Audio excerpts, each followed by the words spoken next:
Crime, Wine, and Chaos contains adult language and graphic content. Listener discretion is advised.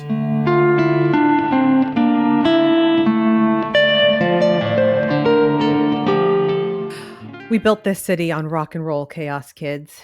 I'm Amber. And I'm Naomi, and this is Crime, Wine, and Chaos. Yes, it is. Yes, we did. Mm-hmm. We sure did. We built everything Well, on I rock and roll. mean, we didn't, but you know, it's a technicality. I feel like a contributor. You know. Sure. Okay. Sure. Okay. Sister, what's going on with you? Oh my God. Nothing. Absolutely nothing. Oh my God. Nothing. Not a goddamn thing. I know. I got nothing, you know?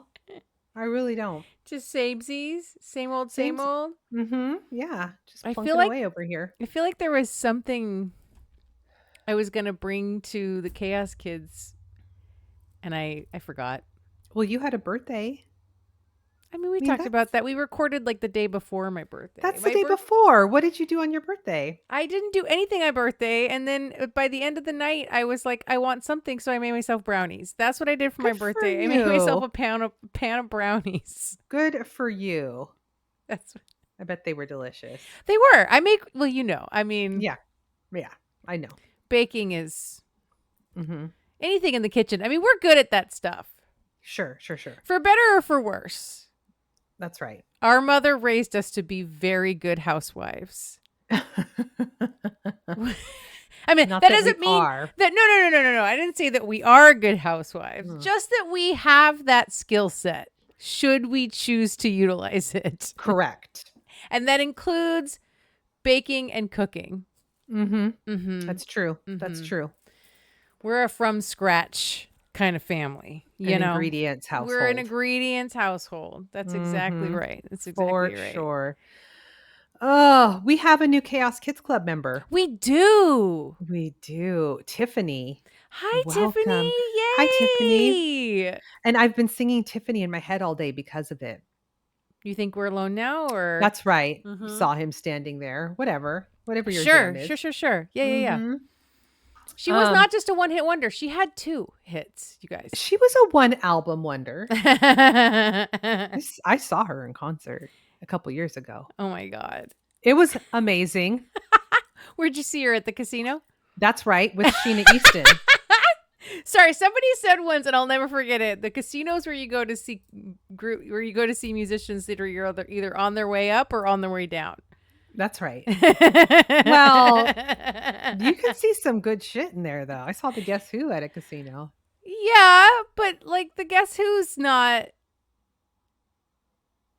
They're amazing. I didn't say they aren't amazing, but they're not like at their peak. Well, they're not like they're about to go into the light. That's what they mean by. That's what I just said. On their way down. Okay, I'll allow it. Come on. Okay. Don't take these things personally, sister. This is not an attack on you or what you like to listen to. Real Tiffany defensive over here. I'm sorry. Like really defensive. I've really had a flare up. I am so sorry. Oh my God. This is not an indictment on you, sister. Okay. All right. Whew. That was a close call. Everybody breathe. Everything's okay. Except for this horrible crime that I'm about to tell you about. Okay, great. Wait, also, I'm drinking water. What I was going to say. And here I was going to go back and be like, but what are you drinking? And you're drinking water. Well, I podcasted earlier today and then also edited. I've had these headphones on my head for hours, which gave me a headache. And so... Do you have a headache right now? Yes, I have a headache right now. So I'm just drinking water. This is going to be a real fun... I took some Tylenol. No, it's okay. It's okay. You know what? Bring on the bad. Let's do it. It's going to be real fun hour of recording, you guys. Here we go. Yeah. Okay, first of all, I'm a chronic headache person. So no wonder she was taking everything so personally. She's a little sensitive right now. Low key always have a headache, and I just plug away on life. Anyway, it's okay. Yeah, you know what? That's not normal, for the record. That's not how we're supposed to be living. Just FYI. I'm just throwing that out there. And I hate that for you. But I love you. Okay. So I have a story for you. Perfect. I'm going to tell you about the Cowden family. Have you ever heard about them? No. Okay, you're going to hate it. So Richard and Belinda Cowden were living in White City, Oregon in 1974. Okay. White City is about 20 minutes north of Medford, which is just north of the border between Oregon and California. Okay. Yep. Richard, 28 at the time, had been a sergeant in the U.S. Air Force before getting a job as a log truck driver. Mm-hmm. Belinda, 22, was a stay-at-home mom to their 2 kids, 5-year-old David and 5-month-old Melissa. Okay.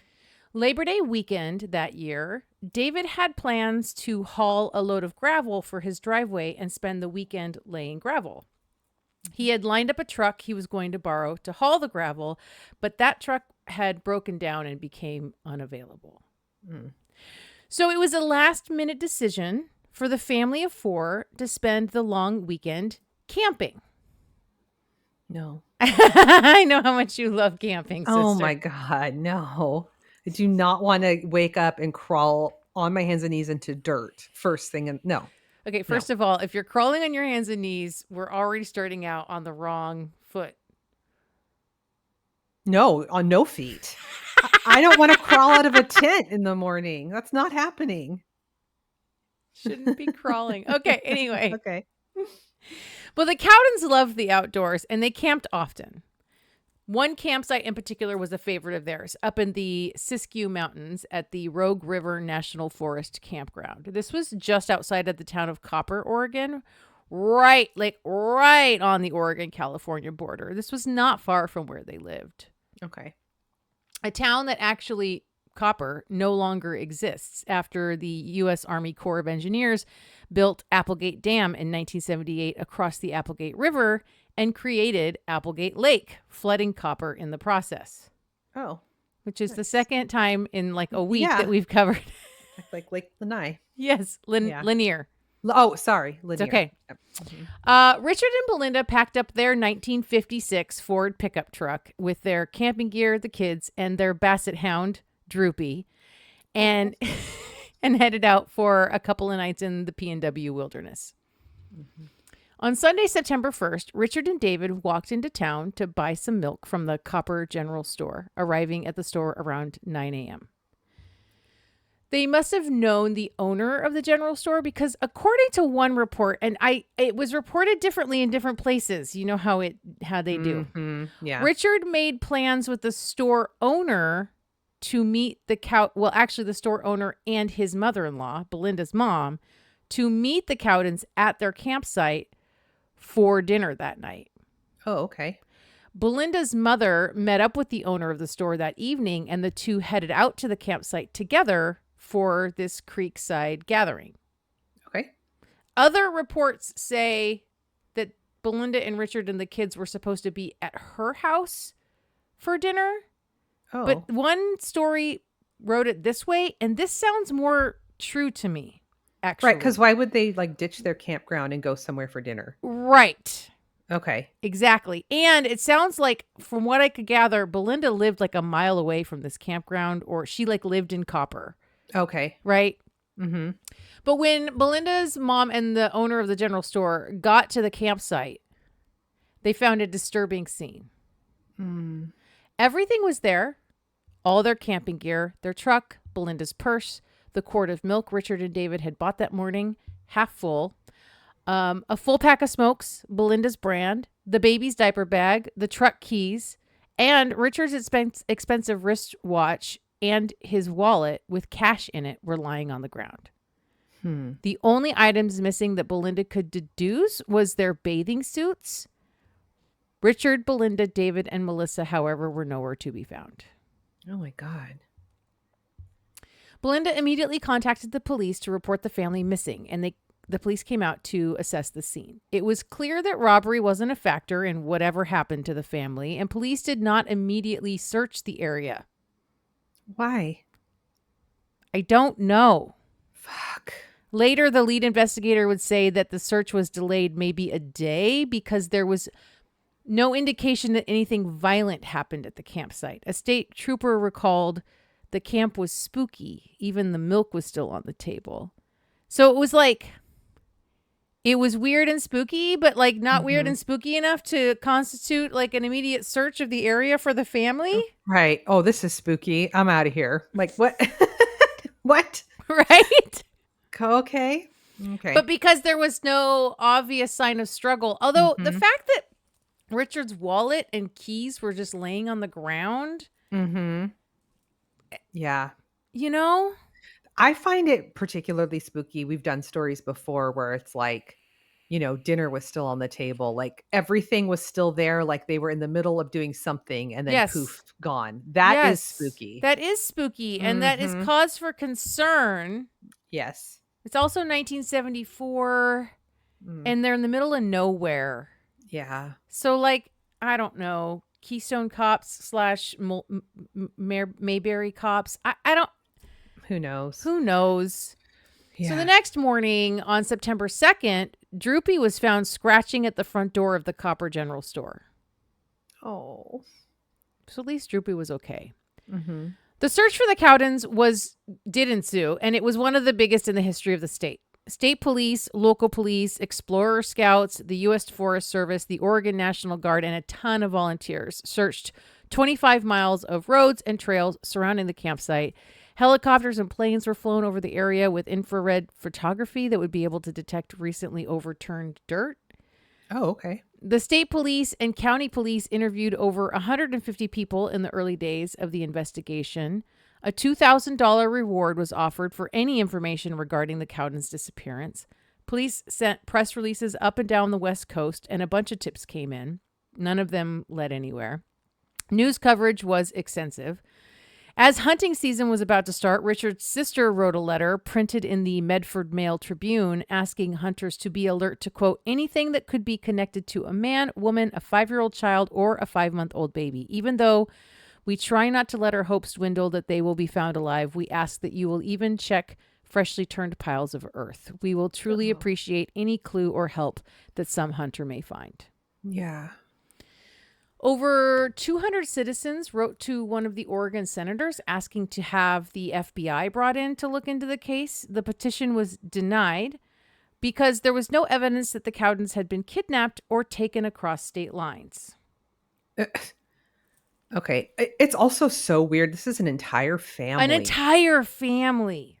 That is wild. With no sign of a struggle. Right. Okay. This is weird. The search lasted for months, but no evidence of the Cowdens or that a crime had occurred could be found. It would be 7 months before there was a break in the case.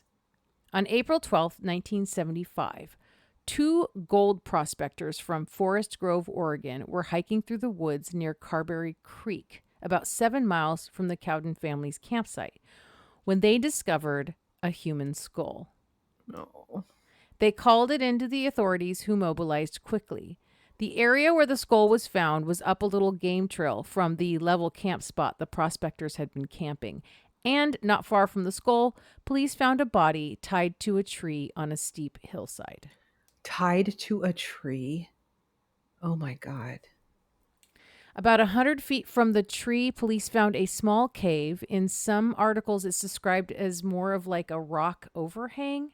Mm-hmm. And tucked into this area, they found 3 more bodies.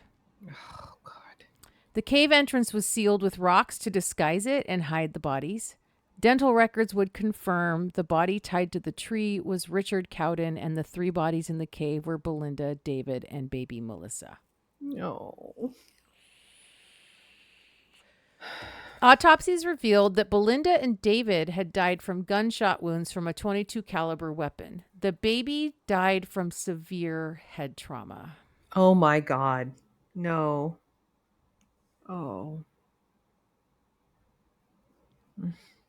Law enforcement suspected Richard had died at the site where his body had been found, but were never able to determine a cause of death.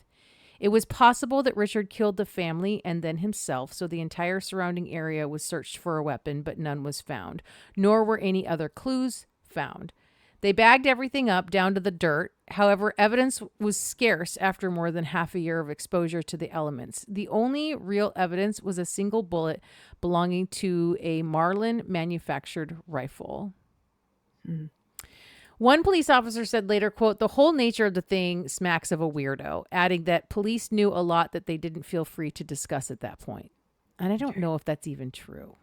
Oh, okay. It was also speculated that Belinda and the kids may have been killed elsewhere and then concealed in the cave. It's also weird that they're concealed with like the rocks in front of it, but then he's just out there on a tree. Tied to the tree. Yeah. I thought I wrote this and maybe I'll end up repeating myself, but I also think that somewhere in here they said that they couldn't prove it, but they suspected David was probably also shot. Oh, okay.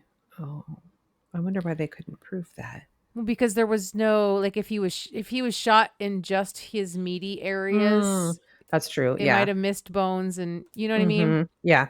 Plus, having been out there in the weather and decomposed so much, like, Mm-hmm. it's like, unless they shoot you in the head or there's like a clear, you know what I mean? Like, Yeah. if all that's really left is bones, it's hard to tell. Yeah, that's true. Authorities believe that Richard and David returned to the camp after their trip to the store, and the family went swimming in Carberry Creek later that morning. A short time later, probably before noon, the family was abducted at gunpoint, most likely by someone they did not know. Investigators speculated that they may have been driven some distance away, forced up the steep slope where they were found, and likely all three except Melissa were shot. That's so including Richard. The investigation renewed and more interviews were conducted with numerous people who were at the campground on September 1st. One family from LA had arrived at the campground that day around 5 p.m. While walking in the park that evening, they witnessed two men and a woman parking nearby in a pickup truck. The father of this group from LA told police, quote, "They acted like they were waiting for us to leave, and frankly, they made us nervous, so we moved on." Mm-hmm. Based on the location of Belinda's and the children's bodies, the investigators believed it was likely that whoever murdered them was someone local who knew the area well enough to know about that cave. Yeah. After the family's remains were discovered, one of the residents of Grants Pass that had assisted in the search told police that back in September he had looked in that cave and their bodies were not in there. Oh. Just to make sure the man was talking about the same location, they actually had him take them to the cave he said he searched, and it was the same one. Oh, shit. That's creepy. Yes. It's got chills. There were a few suspects that police investigated for a link to the murder of the Cowden family. Richard's father died by suicide shortly after the murders, and suspicion fell on him, but he was cleared later as a suspect. Investigators looked at all murders and disappearances specifically across the Pacific Northwest for any similarities to the Cowden case. In 1974, there were 8 women who had been sadistically murdered. Investigators could not find any correlation with any other case. It was later determined that the 8 murdered women had been victims of Ted Bundy. Mm-hmm. Yeah. One man in particular would be considered the most likely suspect. Okay. Dwayne Lee Little. 3 names. Well, they always get 3 names after the fact, sister. Oh, okay. I guess we all have 3 names. Well, most people do. Yeah. Yeah. Little would have been 25 at the time of the Cowden's disappearance and murder and was from, and I don't know how to pronounce this, I'm guessing it's Ruck. It's either Ruck or Ruch. It's R-U-C-H. Okay. Oregon. It's a very, very small town not far from Copper. 10 years prior, in 1964, when Little was 15, he had been convicted for the rape and murder of 16-year-old Orla Faye Phipps. Fuck, at 15? Yes. Jesus Christ. Orla was blonde and beautiful, standing at 5'8" tall. She was a quiet, friendly high school junior. She was a member of Camp Creek Community Church, the Thurston High Choir, and the Camp Creek 4-H Club. She lived with her parents, William and Marcella Phipps, along with her older brother, Floyd, on a farm where she had her own horse. A horse she rode every day. Oh. The route she took on her rides took her past the home of Little. Little had been casual friends with her brother, Floyd. Mm-hmm. On November 2nd, 1964, she had taken her horse out for her daily ride. A few hours later, when she wasn't home for dinner, her parents became worried. They thought she may have been injured during her ride. Mm-hmm. The neighbors joined William and Marcella in a search to find Orla, and one of the neighbors, Roy Stuckey, who was 21 at the time, found Orla's horse in a wooded area. This is when the Phipps contacted police, who expanded the search. Roy kept looking in the area where the horse was found, and that's when he discovered Orla's body, laying face up in thick underbrush. God. He saw her right away and saw that her clothes were ripped and her throat was cut. Oh, God. It was late.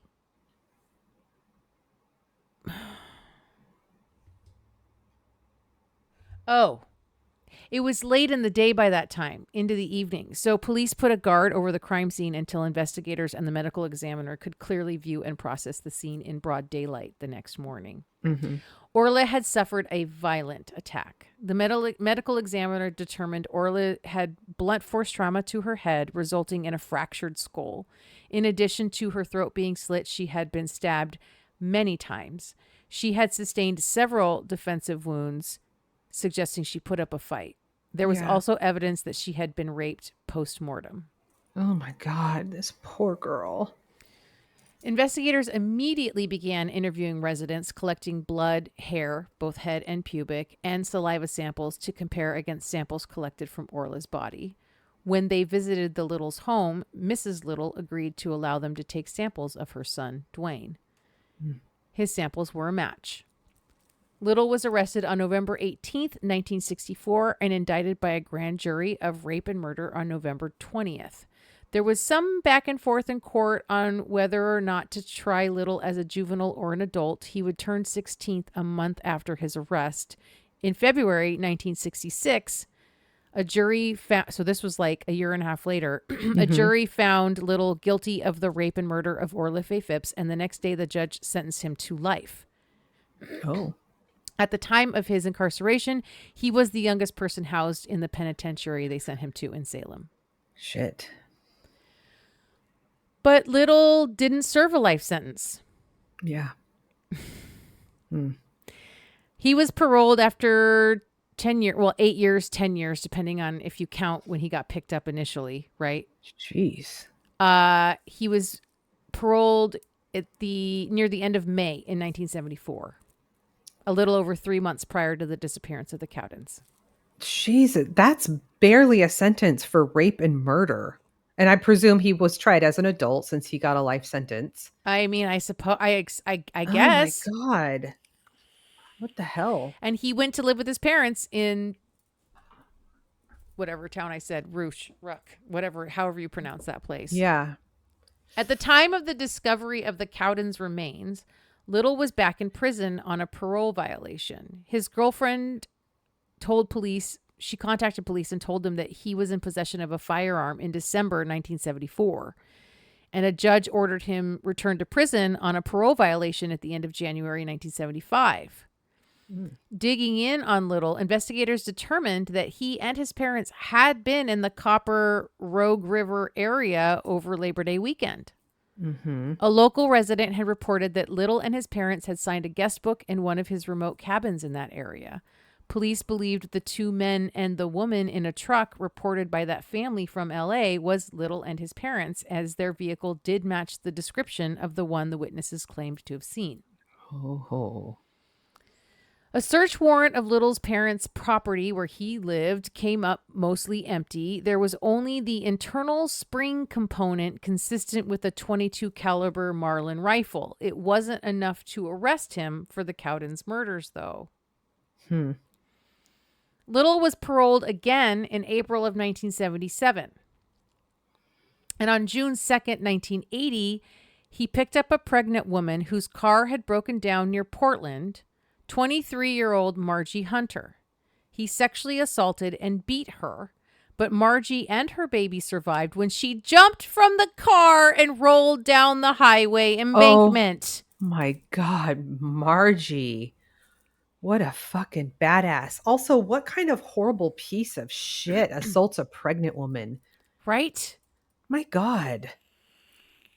Little was apprehended and sent back to prison, this time This time, he was given 3 life sentences for attempted homicide to be served concurrently. And This all feels very arbitrary. What are we doing? I don't know. The parole board has denied all of his requests for parole. Okay. Investigators for the Cowden murders have attempted to interview Little, but he has been uncooperative. He has never confirmed or denied any involvement. A one-time cellmate of Little's, Rusty Kelly, later claimed that Little confessed to the Cowden's murders. But all police have is the word of an inmate and a bunch of very loose circumstantial evidence. So Little has never been charged for murdering Richard, Belinda, David, and baby Melissa, and their murders technically remain unsolved. Fuck. And that is the Cowden family murders. That was awful.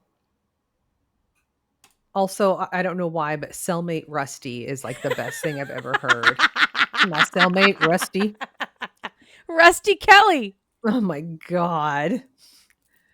Wow. Yeah. You think he did it? God, it's so hard to say. How does he get 2 adults and 2 children by himself, though? I mean, with a gun, I guess. I guess. I mean, if you grab one of the kids and point a gun at it, everybody else in the family falls in line. Mm-hmm. And I wonder, though, if they were in the area, like what are his parents doing while he's doing That's what this? I was thinking about too, though. That's the part where I go, I don't know, because like, yeah, what he's like with his parents in their truck. Mm-hmm. It's possible that well, if they searched in that area and those bodies and the Belinda and David and Melissa's bodies were not in that cave originally, like where were they? Right. And then how did he get them back there? And like what it all just, it's so, I don't know, Yeah. sister. That was I don't upsetting. know. I'm sorry. That poor family. I know. I got to put my readers on. I know. Okay. I know. Oh, all right. Well, I've got a little bit of a palate cleanser. Great. This one is Schweerd. I'm curious if you've heard of this. Probably. Okay. Well, I'm going to tell you about that time that weird jelly blobs rained down in Oakville, Washington. Have you heard of this? This happened in other places. Mm-hmm. Mm-hmm. Okay. Mm-hmm. So we are going to Oakville, Washington, August 7th, 1994. Oakville is in the southeastern portion of Grays Harbor County, and it's a small logging town with a population of about 700. Mm-hmm. And on this day, August 7th, strange gelatinous blobs started to fall from the sky. Gelatinous? Gelatinous. You said gelatinous. Did I say gelatinous? Yes. Amber. Did I really? Yes. Gary, edit that. No, Carrie, leave it. It's perfect. Oh I love God. it. I love Listen, it so much. I have a headache. Did I really say gelatinous? Yes. Oh my God. It's just, I so just good. can't, I So, just can't with myself. Gelatinous blobs rain down from Mhm. the sky. Like clear jello. Mm-hmm. Initially, it seemed like a typical summer storm, heavy rains, lightning. But after the rain subsided and folks started to go back outside, they could see that there were all these weird blobs everywhere. Uh-huh. One of Oakville's residents, Sunny, had a background in occupational health and safety. So she decided to investigate this gelatinous situation. Gelatinous, potato. Yeah, I mean, Totally. yeah. GIF, you know. That one does trip people up. I can't. I know. Let's not I even know. get into it. Okay. Her and her brother collect samples of the goo, and they make sure to put on gloves and like not touch it, of course. Sure. She conducted some tests of her own on the goo. She learned that it floats in water. Mm-hmm. It doesn't dissolve in alcohol, and it's not flammable.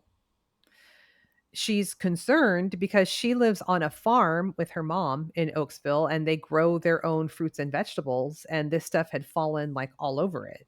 Yeah. she's like, is this safe Is to this even eat? right? Is this Mhm. toxic? What is this? Right. She called the Department of Ecology and the Department of Agriculture, and nobody knew what this substance was or if her produce would be safe to eat or not. They're like, I don't know. We need to do further testing. Hmm.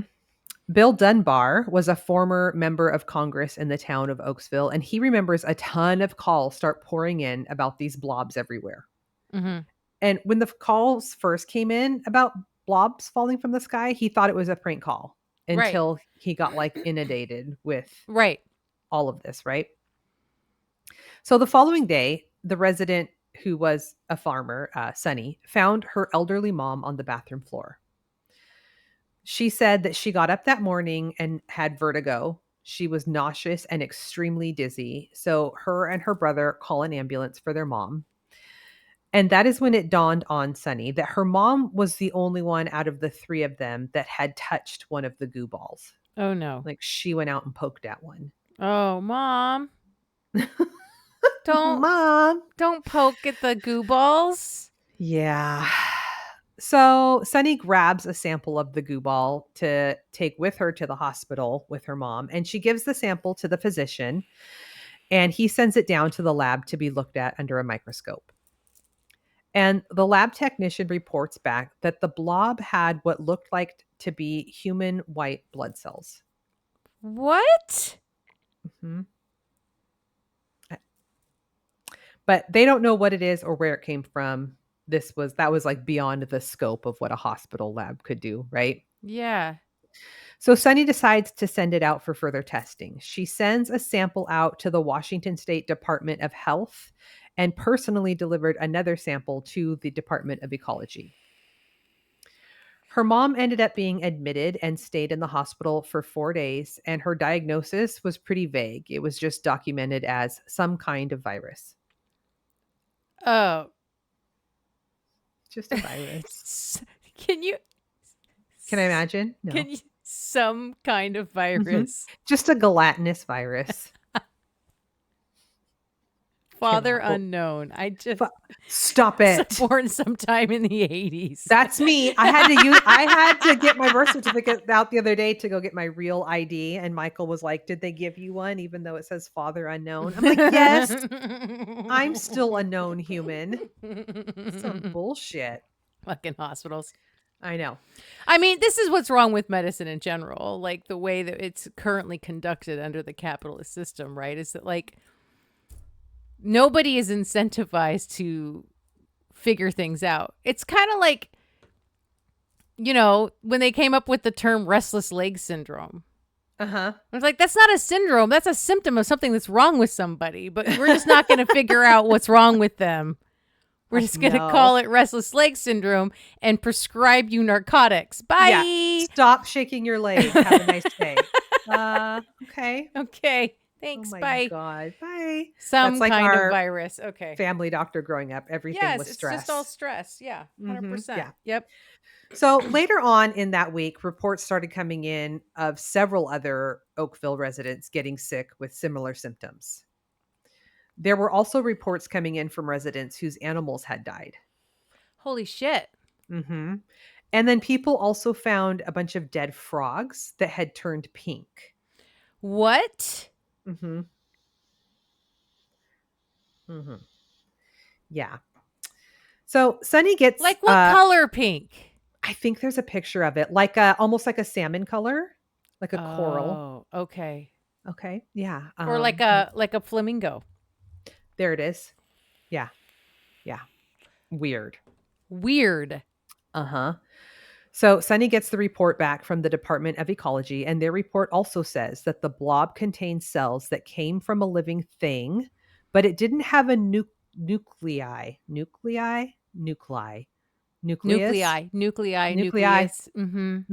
which meant it was not human white blood cells. The Department of Oh, yes. It was not human white blood cells? Yes. Mm-hmm. Yeah. Mm-hmm. Their hunch was that it was jellyfish. So now I know. Mm-hmm. Mhm. What? Yes. So now the news is spreading that these blobs could be pulverized jellyfish falling from the sky.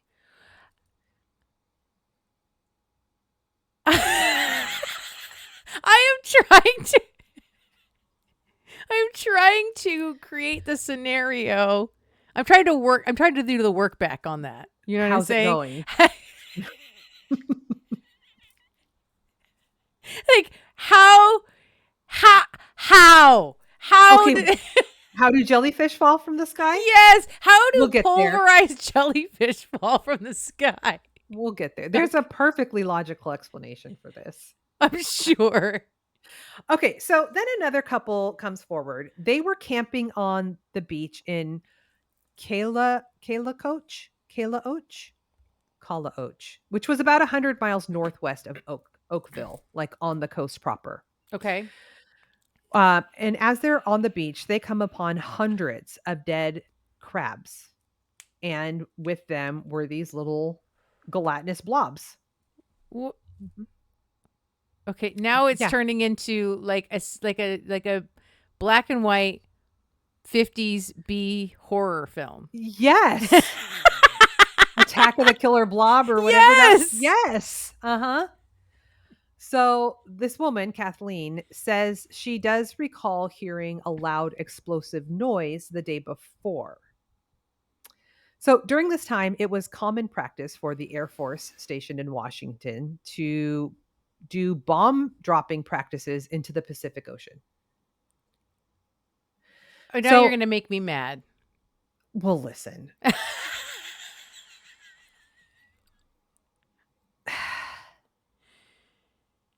So at first, so now people are like, okay, somehow this bomb sent like ocean life flying everywhere. Biologist Paul Johnson said it is possible for portions of a jellyfish to be pulled up into the atmosphere from these bombs and then later deposited when a large storm hits. What? Which is weird, right? So they go up into the atmosphere, they get captured by the clouds, Yes. and then when it rains, they're released from the clouds with the water.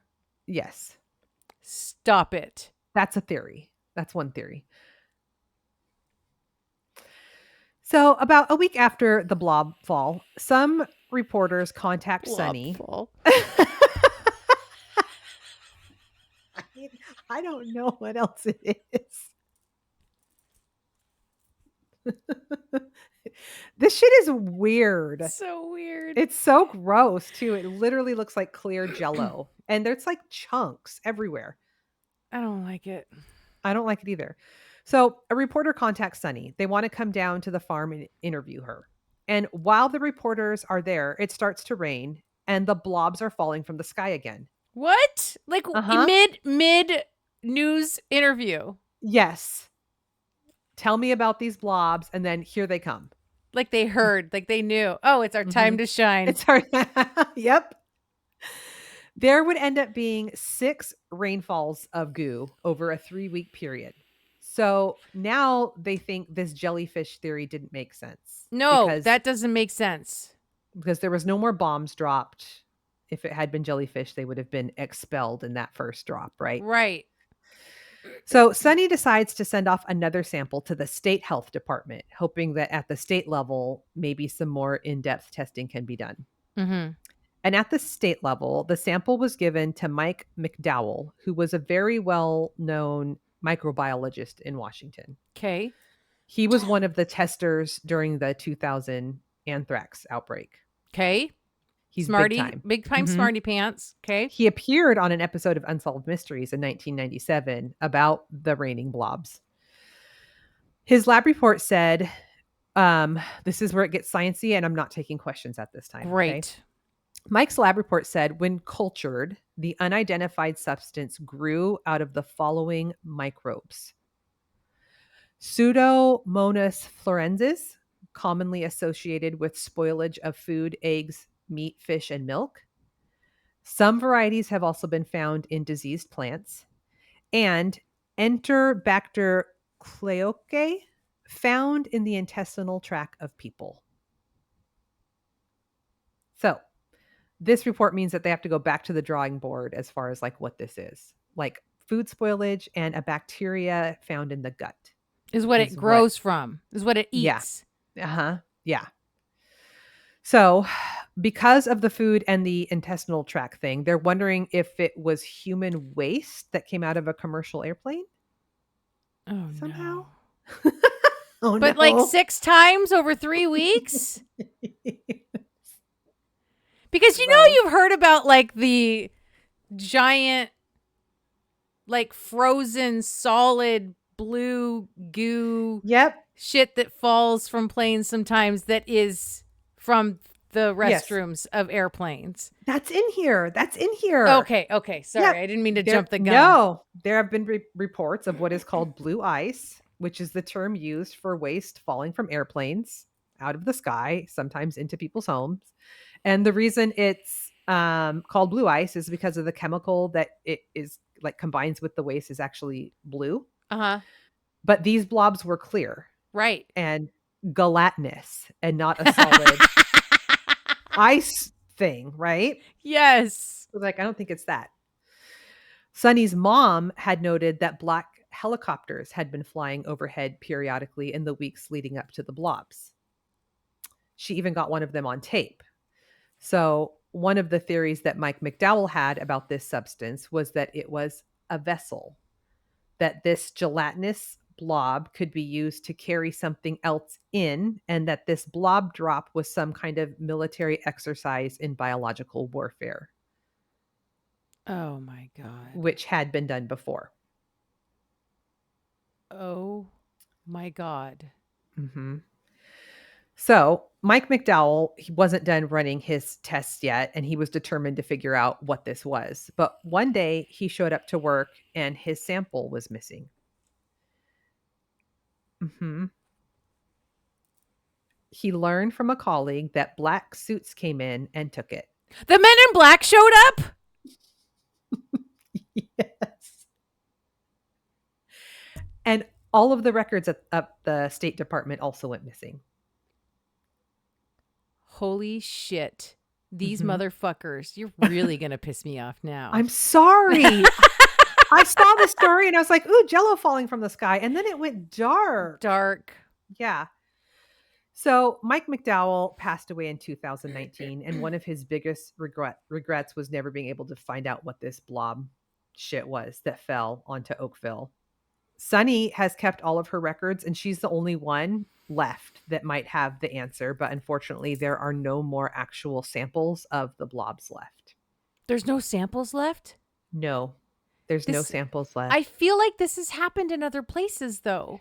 It happened again. I saw briefly. It happened again like 30 years later, very close to Oakville. Oh, in the same area. Mm-hmm. Yeah. Still unknown of what. Mike McDowell has 2 adult sons who were on this episode that I was watching that are like, we may never know what that was. The evidence of it being processed from his dad's lab is gone. The samples are gone. But he was thinking it was some sort of biological warfare, like I test. mean, that tracks. Mm-hmm. That totally tracks. Mm-hmm. I mean, you know, we don't put anything past them Right. and the things that they will do and use to be disgusting and do, you know, win wars, Win wars. Yeah. quote unquote. Yeah. Holy shit. Well, and her mom recover? Her mom recovered. You said she She was in the did. hospital for like 4 Mhm. days with like some kind of virus, Some mystery virus. Yeah. but she recovered. Yeah. But some animals did die. Yeah. Sonny's cat died. Some people that had like livestock, their animals died. And then all those frogs. All those frogs. And they Yeah. turned pink. They turned pink. What the fuck? I don't know. I don't know. Oh my God, sister, I hate it. I'm sorry. I'm sorry. Well, you know, I feel like we did back-to-back episodes that were like an hour and a half and 2 hours. So this is maybe not that people want a reprieve. They're coming here to listen. I'm like, you're off the hook. You're welcome. Oh my God. It was short but mighty. Yeah. Yeah. Why is shit always going down in Washington too? I mean, it goes down. You know what it is? It's wherever the the military bases are. Mm-hmm. And we have several here. We have several. Yeah. It really, really bothers me that this like one little piece of the story was like, oh, by the way, they dropped bombs in the ocean for funsies. I know. I'm really sorry. Yeah, they did that. And surprisingly, it was President Nixon that passed the law that said they can't do that anymore. So what year did this happen? 1994. Okay.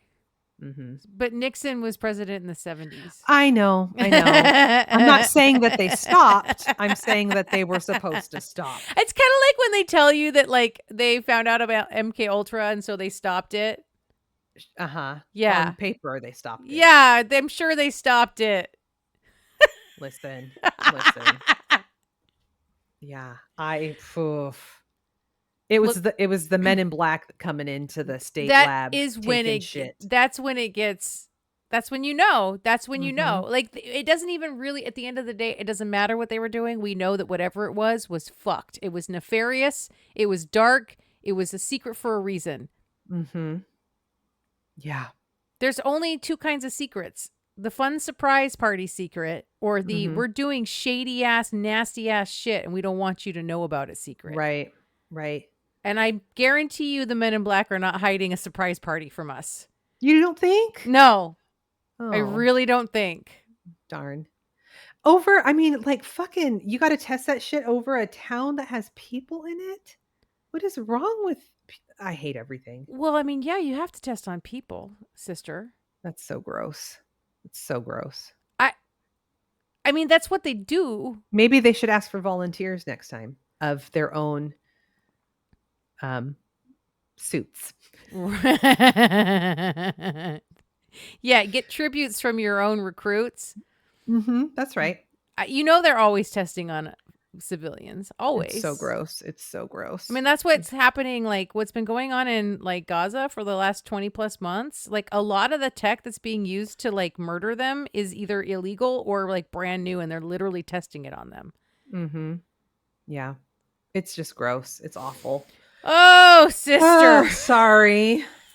She's like, oh, it's a fun story. Oh, it's not a fun story. I was like, blobs falling from the sky. Fun. And then it got real dark. Because at first you think it's just like, what are those things called that people like have ruined their plumbing with by doing like shenanigans with them in the bathtub where what? You get them. They're like, I can't remember what they're called. They're like different colors. They're little balls and you get them wet and they... It starts as a pill and turns out as a dinosaur? No, I'll have to go find out. Okay. So somebody is listening right now and they're screaming at us what the answer is because they know what I'm talking about. Okay. But they're like really bad for your plumbing, but people think they're hilarious and fun. There's for kids, but like people have done things like fill an entire bathtub with them and then they go down the drain and like ruin your... Oh, no. They like clog your... And they come in like, it's like a whole rainbow of colors and they're like little pearls of squishiness. Okay. Yeah, I don't know what that is, but I mean, it sounds fun. I was really hoping that I was really thinking it was the jellyfish theory. You're like really rooting for jellyfish to be the answer. That would be the least bad answer. But then it's like, why are people I guess you could get sick from certain kinds of jellyfish. I don't know. But well, I think you can get stung, but I don't know if you get sick. Yeah, but I don't think you're getting stung after they've been obliterated into chunks. Yeah. I don't know. I don't know enough about jellyfish. I don't know how dangerous they are in pieces. I don't either. Can't say I've ever looked that up. Sister, I love you so much. Love you so much. Ooh. You guys, be like Tiffany. Go join the club. It's $5 a month. Patreon.com/yakety yak crime, wine, and chaos. If you get a bonus episode every month and you get new episodes every week a day early. And sometimes we have virtual wine night and we hang out and have a good time. Or just join the Patreon as a free member and, hang out with us over there with the stuff we don't put behind the paywall. That's right. Have a good time. Fuck, that was chaotic. That was so chaotic. Love you. I love you. Bye. Bye.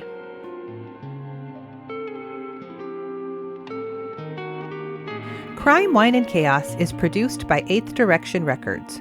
Artwork by Joshua M. Davis. Music by Jeremy Williams.